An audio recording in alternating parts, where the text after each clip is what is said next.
સુરતમાં ગુનાખોરીનું પ્રમાણ દિવસે ને દિવસે વધી રહ્યું છે, ત્યારે ભેસ્તાન વિસ્તારમાં ધોળા દિવસે લૂંટનો પ્રયાસ કરવામાં આવ્યો હતો.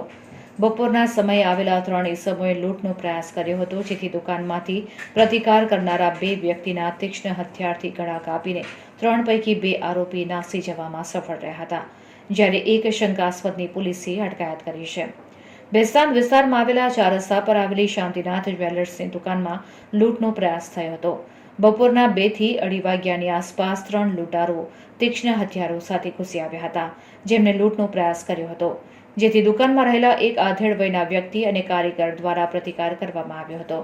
જો કે લૂંટારોએ તેમના ગળા પર તીક્ષ્ણ હથિયાર ફેરવી દીધા હતા, જેથી તેઓ બંને લોહીલુહાણ થઈ ગયા હતા. આ લૂંટની ઘટનાથી બૂમાબૂમ મચી ગઈ હતી, જેથી સ્થાનિકો દોડી આવ્યા હતા. બંને ઇજાગ્રસ્તોને ગળાના ભાગે રૂમાલ બાંધી દઈ હોસ્પિટલ ખસેડવામાં આવ્યા હતા. લૂંટારા 3 પૈકી 1ને ઝડપી લેવામાં આવ્યો હતો.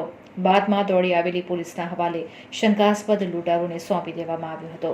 હાલ સમગ્ર લૂંટના બનાવ મુદ્દે પોલીસ દ્વારા તપાસ હાથ ધરવામાં આવી છે.